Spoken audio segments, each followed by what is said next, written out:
Boa noite, meus irmãos. Cumprimento a todos com a graça e a paz do Senhor Jesus. Meus irmãos, nós estamos reunidos mais uma vez para cultuar ao Senhor, adorar o seu nome e também estamos aprendendo um pouco mais da sua palavra, da sua vontade para nossas vidas. Eu realmente espero que os irmãos estejam motivados, estejam realmente animados com esse assunto. Nós estamos falando sobre a importância da oração na vida cristã. Tanto é que o tema do estudo é oração, a respiração da vida cristã, com o objetivo de realmente dar ênfase do quanto que a oração ela é necessária, ela é fundamental para a vida cristã. E espero que os irmãos estejam realmente se convencendo disso, da importância, e tendo como propósito orar mais, né? Não só mais de tempo, mas mais também de qualidade em nossa vida de oração. Então nós já passamos uma série de estudos, uma série de lições, melhor dizendo, sobre oração, em que nós já vimos, já está claro que a Bíblia diz isso, de maneira muito clara e objetiva, que oração não é questão de escolha para o crente, mas oração é um dever. Se você é um crente, se eu sou um crente, é o nosso dever, é a nossa obrigação orar. E nós já vimos ao longo dessas últimas quartas-feiras, últimos estudos, né, algumas motivações para orar, algumas razões. E aí eu coloquei aqui na apostila somente mencionando para nós lembrarmos que nós já falamos. Nós já falamos que o hábito da oração é uma das marcas mais seguras de um verdadeiro cristão. Falamos que o hábito da oração é a obrigação da vida cristã que é a mais negligenciada de todas, né? Falamos que o hábito da oração ele tem a capacidade de trazer um grande encorajamento para as nossas vidas. O hábito da oração também é o grande segredo, conforme nós falamos aqui na liturgia, de uma elevada santidade, de crescer em santidade. A negligência na oração ela é uma grande fonte de desânimo na fé e até mesmo extremo, que é a apostasia, o abandono de vez, né? E por último, nós tratamos que o hábito da oração é um dos melhores recursos de felicidade, um dos melhores recursos de contentamento. Então, tudo isso que nós falamos tem que servir como motivação para orar. Você deve olhar para essa lista e dizer, olha quantos motivos eu tenho para orar mais, para buscar mais o Senhor, né? E como nós falamos, não é somente um ato mecânico, não é algo chato, não é algo para os mais idosos da igreja, não. Oração é para você criança, para você jovem, adolescente, adulto, que já tem a sua fé em Cristo, né? Mas aí talvez a pergunta que fique é, mas como orar, né? A Bíblia tem textos que vão falar sobre a importância da oração e não tem um texto só que venha falar a maneira de como orar. Existem vários textos que nós conseguimos aprender princípios sobre a maneira como orar. Então, nessa quarta-feira e em algumas próximas quartas, nós vamos falar sobre isso, como orar. Será que é só fechar o olho e falar o que vier à mente para Deus de qualquer maneira? Será que não exige um tipo de preparação prévia? Será que não existe um tipo de concentração? Com que postura, de que maneira eu devo me achegar diante do Senhor em oração? Então é sobre isso que nós vamos falar hoje e também nas próximas quartas. Hoje nós vamos falar sobre apenas 2 pontos sobre como orar. Primeiramente, eu coloquei na apostila, os irmãos podem acompanhar comigo, né, que nós devemos orar com reverência e com humildade. Sempre, irmãos. Orar com reverência e orar também com humildade, né? Nós não devemos nos esquecer, em momento algum de nossas vidas, e principalmente quando estamos falando com Deus, não podemos esquecer quem nós somos, né? E não podemos esquecer também quem Deus é. Quem nós somos como criaturas e quem Deus é. Verdadeiro Deus, único, grandioso, todo-poderoso, que sabe todas as coisas, né? Nós devemos também falar com Deus de maneira solene. Hoje em dia há um grande movimento em que as pessoas, numa tentativa de até mesmo demonstrar intimidade com Deus, né, acaba perdendo um pouco da reverência, né? Acaba perdendo a importância, a solenidade que é uma criatura falar com o seu Criador, né? Então, conversar com Deus, falar com Deus, não é como falar com qualquer pessoa, não é como falar com um amigo, um vizinho, mas é algo solene, né? E solene significa algo majestoso, conforme está aí na apostila, né? É algo de grande importância. Às vezes cai no comum do dia a dia, mas nunca devemos perder essa perspectiva de que falar com Deus é algo de grande importância, né?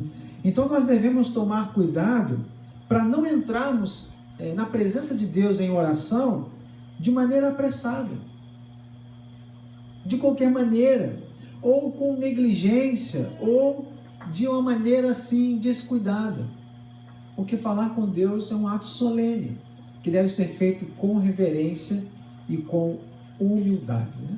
Então vamos ver aqui agora alguns exemplos de alguns textos que vão nos lembrar da reverência na oração. Então, primeiramente, lembrando aqui das palavras de Salomão, ali na sua terceira idade, já na sua velhice, em que ele diz o seguinte, Eclesiastes 5:2: Não te precipites com a tua boca, nem o teu coração se apresse a pronunciar palavra alguma diante de Deus. Ele vai dizer, porque Deus está nos céus e tu na terra, portanto, sejam poucas as tuas palavras. Salomão está dizendo, olha, quando você chegar na presença de Deus, né, não se precipite com a tua boca. Ele vai dizer no teu coração, não saia apressadamente a dizer qualquer palavra diante de Deus. Sabe por quê? Porque Ele é Deus e você é criatura, porque Ele está nos céus e nós estamos aqui na terra, né? Então, dizendo aqui da importância, da reverência, da nossa reverência diante do nosso Senhor, né? De maneira semelhante também Abraão, ao falar com Deus no diálogo registrado lá em Gênesis, né, ele vai reconhecer a seriedade que consiste em falar com Deus. Diz o texto de Gênesis 18:27. Mas Abraão tornou a falar, sei que já fui muito ousado ao ponto de falar ao Senhor, eu que não passo de pó e cinza, né? Então ali Abraão está argumentando com Deus a respeito da destruição da cidade, e chega um determinado momento que ele vai dizer o seguinte, olha, eu sei que eu já estou sendo muito ousado a falar com o Senhor, porque eu não passo de pó e cinza. Então Abraão reconhece também o respeito diante do Senhor. De maneira semelhante, podemos citar aqui também Jó, que reconhece que é indigno, né? A palavra indigno é que ele não faz jus àquilo, não há dignidade nele para falar com Deus. Diz o texto de Jó 40, do verso 1 a 5. Diz assim, irmãos. Disse ainda o Senhor a Jó, aquele que contende com o Todo-Poderoso poderá repreendê-lo? Que responda a Deus aquele que o acusa. Então Jó respondeu ao Senhor, sou indigno, como posso responder-te? Ponho a mão sobre a minha boca, no sentido de quem vai se calar, né? Falei uma vez, mas não tenho resposta. Sim, 2 vezes, mas não direi mais nada. Então veja aqui a atitude de reverência, de respeito da criatura falando com o seu Criador. Então aqui são somente alguns textos que vão nos dar base para essa atitude de reverência e de humildade. Meus irmãos, nós precisamos entender esse grande privilégio que é orar, né? O grande privilégio que nós temos de, através do nome de Cristo, saber que Deus ouve a oração, que Deus está atento àquilo que nós falamos com Ele, né? E podemos falar com Ele, as nossas orações devem ser feitas de maneira íntima, porque nós temos intimidade com Deus, não por nós mesmos, mas pelos méritos de Jesus, mas de maneira que essa intimidade não perca a solenidade, de maneira que essa intimidade, essa proximidade não perca o respeito e também a nossa atitude de humildade. Porque se perder, os irmãos vão ver expressões como ou falar com aquele lá de cima, né? Ou expressões mais usadas no dia a dia, ou lidar como quem lidar com um colega, com um amigo. Não é isso, é uma intimidade, porém sem deixar de lado o máximo de respeito e de humildade também. Foram essas as atitudes dos personagens bíblicos, e deve ser essa também a nossa atitude, né? Então, meus irmãos, eu coloquei aqui na sequência algumas questões que nós devemos observar ao falar com Deus, né? Primeiramente, pense com quem você irá falar, né? Se você hoje pudesse falar, talvez com o governador, né, o prefeito, o presidente do Brasil, alguém, uma grande autoridade, você não ia medir suas palavras, né? Você não ia pensar como começar, né? Você não ia procurar usar as melhores palavras possíveis, construir melhor, né, as suas frases. Então, de maneira muito mais, é Deus, que é o Senhor de todas as coisas, e nós devemos pensar com quem nós estamos falando, né? E também pensar em quem nós somos. A nossa condição de seres humanos pecadores, e agora falando com um Deus que é santo, falando com um Deus que é perfeito. Isso só é possível por causa de Jesus, por causa do Senhor Jesus, né? Eu coloquei aqui, preste atenção no que você diz. Há pessoas que acabam de orar e já não lembram o que falou, né? Não lembra nem o que pediu para conseguir aguardar a resposta de Deus e depois agradecer. A oração se tornou algo tão mecânico, tão metódico, né? Que nem presta atenção no que está falando, no que está colocando diante de Deus, né? Então eu coloquei aqui de uma maneira bem prática, procure se concentrar alguns instantes antes, né? É importante fazer isso na sua oração particular, você se aquietar um pouco, né? Porque às vezes o dia foi corrido, você está orando mais no final do dia, você vem com muitos pensamentos na sua mente, então se aquietar um pouco, acalmar, né? Eu coloquei focar aqui no que você vai fazer naquele momento, que é falar com o seu Deus, né? Procurar tirar da sua mente os demais pensamentos, que às vezes eles vêm à mente quando você está orando, né? Às vezes é uma luta você se manter concentrado na oração, e você às vezes está orando, mas quando você se pega, já está pensando em outra coisa, já perdeu o pensamento da oração, né? Então procure se acalmar, aquietar o seu coração e concentrar naquilo que você irá fazer, né? Respire fundo, como quem entra na presença de Deus em oração, sabendo o que está fazendo. Então isso é muito importante, porque senão a oração vai ser somente uma espécie de uma tabela, algo que se faz por fazer, né? E aqui, por último, nessa parte, depois eu vou dar oportunidade aos irmãos, se quiserem falar, nunca deixe de ser sincero e se humilhar diante de Deus, né?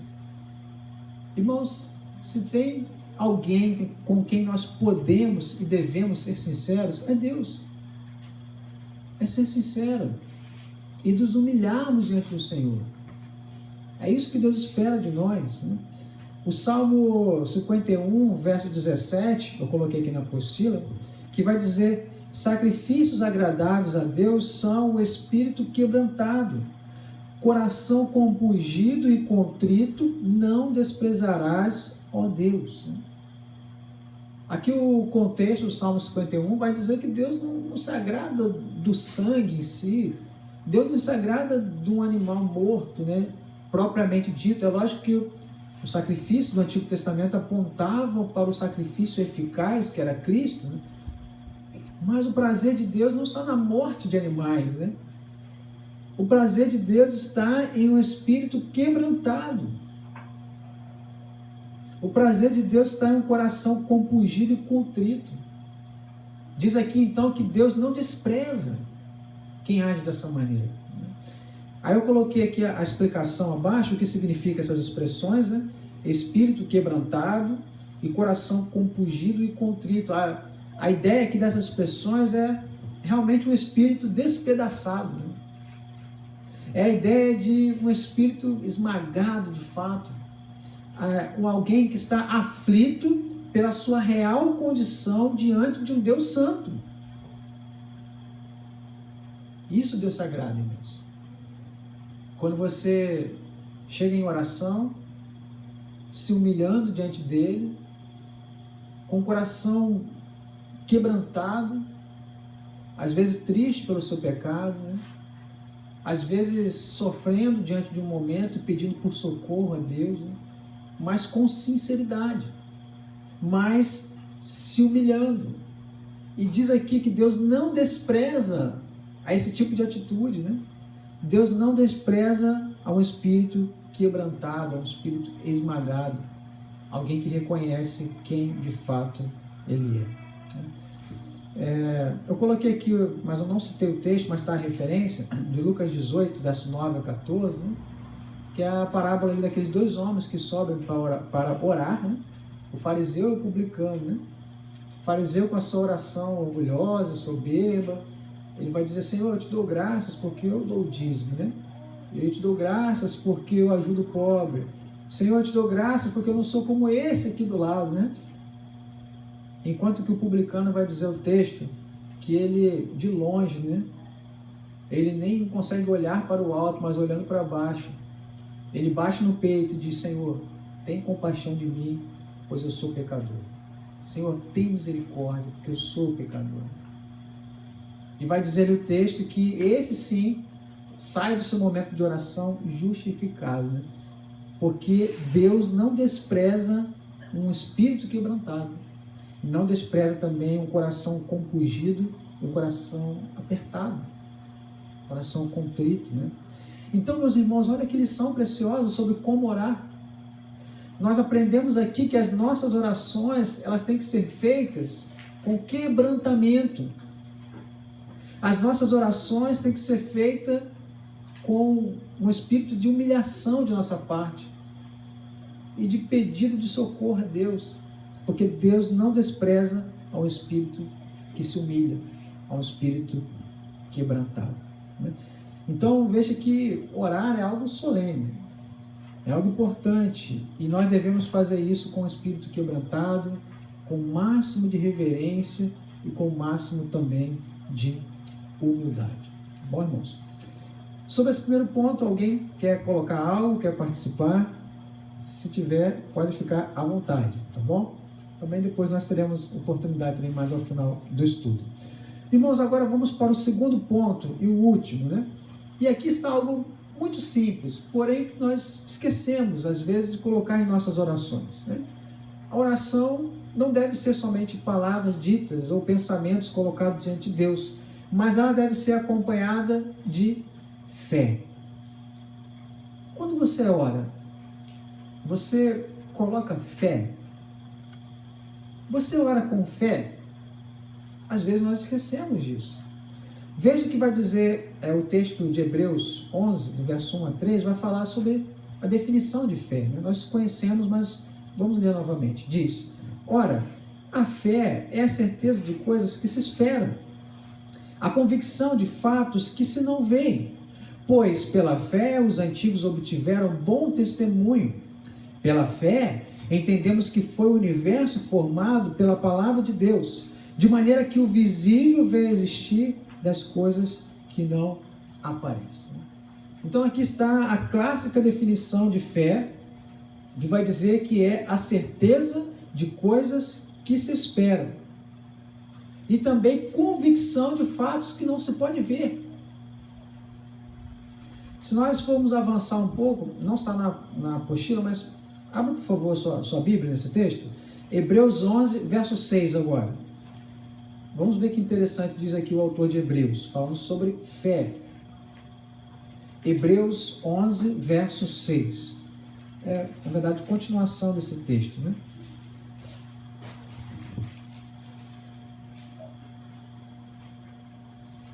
Vai dizer, Hebreus 11, 6.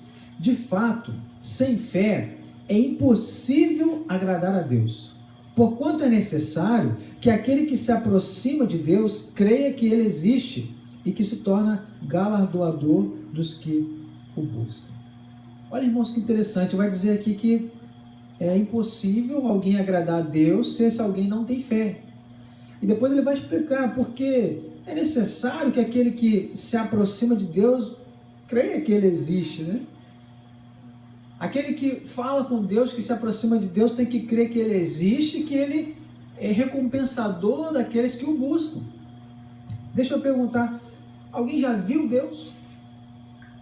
Você já viu Deus? Não. E como que você sabe que Ele existe? Pela fé. Porque Deus nos confiou fé de maneira a acreditar em algo que nós não vemos, mas sabemos que existe. E é pela fé. Fé é a convicção de fatos que não se vê, né? Então, pela fé, nós cremos da existência de Deus e pela fé também nós nos aproximamos dele. Porque se não for fé, parece que na oração é alguém que não está muito bem na cabeça, né? Falando sozinho, né? Mas você está falando com quem? Não, estou orando, mas para quem, né? Estou orando a Deus, porque eu tenho fé que Deus existe e que Deus é galardoador, que Deus ele abençoa aqueles que o buscam, conforme diz aqui o texto. Então, a oração, ela nunca pode ser desassociada da fé. Quantas vezes oramos sem fé, irmãos? Às vezes a gente esquece disso. Só oramos, porque tem que orar. Mas é preciso colocar fé, certeza de coisas que se esperam e convicção daquilo que você não vê, mas você crê, né? Então nós devemos nos esforçar, como eu coloquei na apostila, em acreditar que as nossas orações elas são ouvidas, né? E que se nós pedimos algo de acordo com a vontade de Deus, vamos ser atendidos. Você crê que Deus vai atender sua oração? Você tem fé? Então nós precisamos lembrar dessas questões. As nossas orações precisam ser acompanhadas de fé, porque Deus se agrada daqueles que assim fazem, né? E eu coloquei aqui na sequência alguns textos que esse é um ensinamento muito claro de Jesus. Como por exemplo, olha, Marcos 11, do verso 20 a 24, diz assim: E passando eles pela manhã, viram que a figueira secara desde a raiz. Então Pedro, lembrando-se, falou: Mestre, eis que a figueira que amaldiçoaste secou. Ao que Jesus lhe disse: Tende fé em Deus. Porque em verdade vos afirmo que, se alguém disser a este monte, ergue-te e lança-te no mar, e não duvidar no seu coração, mas crê que se fará o que diz, assim será com ele. Por isso vos digo que tudo quanto em oração pedides, crede que recebestes, será assim convosco.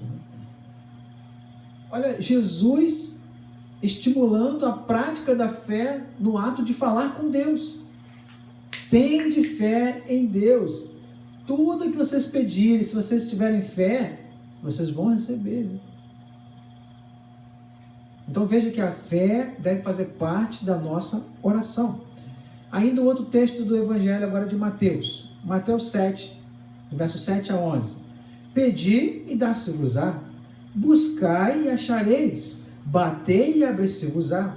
Pois todo o que pede recebe, o que busca encontra, e a quem bate abrir-se-lhe-á. Ou quando entre vós é o homem, que se porventura o filho lhe pedir pão, lhe dará uma pedra? Ou se lhe pedir um peixe, lhe dará uma cobra? Ou se vós que sois maus sabeis dar boas dádivas aos vossos filhos, quanto mais vosso Pai que está nos céus dará boas coisas aos que lhe pedirem. Veja que aqui está um estímulo de Cristo para orar, para pedir, para bater, para buscar. E ele fala: olha, se você pedir, vai ser dado, né? Se você procurar, você vai achar. Se você bater, a porta vai abrir. E cita um exemplo muito claro no nosso dia a dia. Olha, os pais não sabem dar boas coisas para os seus filhos? Os pais, quando os filhos pedem, eles têm a tendência de dar boas coisas, né? De maneira muito maior é Deus, né? Que também nos dará boas coisas àqueles que pedem, àqueles que buscam, né? Então, irmãos, veja que aqui nós aprendemos que se nós pedirmos algo com fé, nós vamos receber. com fé nós vamos receber. Agora aqui eu preciso tomar um cuidado, tá bom? Abrir um parênteses aqui, por quê? Isso não significa, não exclui o fato de que Deus não se contradiz, tá bom? Nós não vamos obter de Deus algo que seja contra a sua natureza. Nós nunca vamos obter de Deus algo que venha fazer o próprio Deus se contradizer, tá certo? Então isso não exclui o fato de Deus não se contradizer, né? E também isso não significa uma licença para você receber tudo o que você quiser, porque há diversos textos, e a Bíblia explica, a própria Bíblia, né? E que vai dizer que nós devemos pedir dentro da vontade do Senhor, tá bom? Então aqui isso que Cristo está dizendo é um estímulo à oração, a pedir com fé, a clamar, que tudo aquilo que for alinhado com a vontade de Deus, dentro do seu caráter, dentro da sua personalidade, Ele há de nos atender. Mas nós devemos pedir com fé, né? De maneira semelhante também, Tiago, ao escrever sua carta, ele vai falar sobre isso também. Bem no comecinho, Tiago 1, ele vai dizer assim, olha, Tiago 1, de 2 a 8.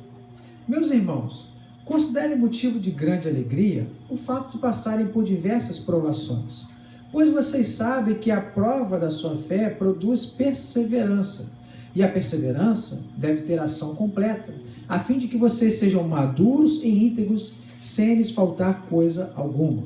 Agora ele vai dizer, se algum de vocês tem falta de sabedoria, peça a Deus, que a todos dá livremente, né? De boa vontade, e lhe será concedida. Peça, porém, com fé, sem duvidar, pois aquele que duvida, ele vai dizer, é semelhante à onda do mar, que é levada e agitada pelo vento. Olha que interessante, irmãos, agora. Não pense tal pessoa que receberá coisa alguma do Senhor, pois tem mente dividida e é instável em tudo que faz, né? Aqui os crentes daquela época em que Tiago escreve estavam debaixo de forte perseguição, de forte opressão, né? E vai dizer que, olha, se considerem felizes na aprovação da fé, porque isso vai trazer benefício para vocês, né? E depois ele diz, olha, se por acaso alguém de vocês precisa de sabedoria, peça a Deus, peça sabedoria. Mas ele vai dizer o seguinte, peça, porém, com fé. Olha só, irmãos, ora com fé, sem duvidar. Porque quem duvida é igual a onda do mar, né? Que a onda é formada pelo vento, forma, depois desforma, depois forma de novo, né? Esse vai e vem, né? E aí vai dizer algo impressionante, olha, não pense, essa pessoa que é igual a onda do mar, que não tem fé, não pense que vai receber de Deus não, porque não vai. Irmãos, que lição preciosa. O fato de pedirmos sabedoria sem fé nos impede de receber. Pedir algo sem fé pode ser um empecilho para receber. É isso que Tiago está dizendo. Ó. Precisa de sabedoria? Peça com fé. Porque não pense tal pessoa que receberá coisa alguma do Senhor se ele agir como alguém que não tem fé, como essa onda que faz e se desfaz. Então, algumas coisas em nossas orações nós não recebemos porque nós não oramos com fé. Tiago ensina isso. Cristo falou também sobre isso. Veja, irmãos, como é importante saber como orar. Finalizando aqui de minha parte, depois se alguém quiser falar ou comentar, orar com fé não significa orar com fé na fé. Tá bom? Tem gente que diz assim, não, vai com fé, né? Vai com fé que vai dar tudo certo. Fé em quê, né? Isso é a fé na fé. Não é isso que a Bíblia está dizendo. Tá bom? Orar com fé também não significa orar com pensamento positivo, né? Não vai dar certo, agora vai dar certo, vai dar certo. Fala 3 vezes, né? Vai dar certo, vai dar certo, vai dar certo. Isso é superstição, tá bom? Não é aquele pensamento positivo, né? Isso aí eu fazia quando era criança, né? Ou ainda orar como quem salta no escuro. Não, agora vai dar certo, né? Aquela ideia de que alguém que vai negar a razão valorizando a fé. Não, pensa positivo, vai dar certo. Olha, tenha fé. Isso aí chama fideísmo. Eu coloquei aqui uma observação que é valorizar mais a fé em detrimento da razão. A Bíblia não exclui a razão, tá bom? A fé bíblica, ao contrário do que muitas pessoas pensam, ela não é contra a razão, não. A fé bíblica, ela é supra-razão, acima da razão. Há pessoas que pensam que a fé briga contra a razão, né? Uma coisa é o argumento, a razão, outra coisa é a fé. Não. A fé bíblica, ela não está contra a razão. Ela vai num local onde a razão não chega. Crer na existência de um Deus não se pode ver. Aguarda com expectativa, com certeza, do recebimento desse algo, como diz o texto de Hebreus. Então, a fé não é contra a razão, mas ela está acima da razão. Ela chega onde a razão não é capaz de chegar. Então, veja que interessante agora que orar com fé, marca até essa parte na sua apostila. Orar com fé significa orar dentro do conhecimento da revelação bíblica que nos foi dado. Então, orar com fé é você orar dentro daquilo que você conhece da Bíblia. Essa é a fé bíblica, a fé que agrada a Deus. Orar com fé é orar sabendo, né? E também você se apropriando de quem Deus é. É orar sabendo as coisas que Deus faz, né? E orar também sabendo aquilo que Ele nos prometeu em Sua palavra. É fé naquilo que Deus disse. Então, por isso, meus irmãos, que orar com fé é não duvidar que Deus vai cumprir o que disse nas Escrituras. Por isso que nós devemos cultivar o hábito de suplicar as promessas de Deus em nossas orações, né? Então, esse ato de orar com fé não é fé na fé, não é pensamento positivo, nem um salto no escuro. Mas é orar dentro daquilo que nos foi revelado nas Escrituras. Exemplo, nós podemos citar, você dizer, Senhor, o Senhor prometeu que cuidaria de nós. O Senhor, na sua palavra, disse que nos livraria das angústias, das tribulações, que nos capacitaria, né? Que podemos todas as coisas naquele que nos fortalece, que é Cristo Jesus. Senhor, me capacita. Senhor, o Senhor diz na sua palavra que o pecado não teria domínio sobre minha vida, como diz o texto aqui. E, Senhor, peço ao Senhor que aplique a tua palavra em minha vida. O Senhor diz e o Senhor é fiel para cumprir. Eu tenho fé na palavra. Então é esse o sentido que nós devemos orar com fé. Fé dentro do conhecimento da revelação que já nos foi dado, através das Escrituras e através de Cristo Jesus. Isso é orar com fé, né? Então, finalizando, a última frase aqui que eu quero mencionar, uma citação, né, desse teólogo, J. Serralho, que tem trabalhado os estudos através das obras dele também, né, que a fé é para a oração o que a pena é para a flecha. Sem ela, a oração não vai atingir o alvo. Olha que interessante, né? Vai dizer que a fé é para a oração o que uma pena é para uma flecha, né? Uma flecha sem pena, né, ela não cria estabilidade, né? Ela não consegue acertar o alvo com precisão, né? Então ele vai dizer que, uma comparação, que a fé em relação à oração é como se fosse essas penas numa flecha, né? Que vai ser uma oração que não vai chegar ao seu alvo, né? Não vai surgir os efeitos que deveria surgir. Então, irmãos, vamos colocar isso em prática. Vamos orar com o máximo de respeito, com o máximo de reverência, né? Concentrando seus pensamentos com quem você está falando, né? Lembrando que somos pecadores, nos humilhando como aquele publicano. Senhor, tem misericórdia de mim, né? E vamos também orar com fé. Não fé na fé, mas fé naquilo que Deus nos falou. E citar os textos bíblicos na oração. Senhor, o Senhor promete fazer isso. Senhor, aqui diz isso sobre mim. Senhor, eu tenho fé na tua palavra, eu peço isso em nome de Jesus, né? E como disse nosso irmão na liturgia, esse é o tipo de oração que Deus responde. A oração feita com fé dentro daquilo que Ele nos revelou. Amém, meus irmãos? Então assim nós finalizamos o estudo dessa noite. Nosso irmão parou o vídeo. Não sei se alguém tem algum comentário.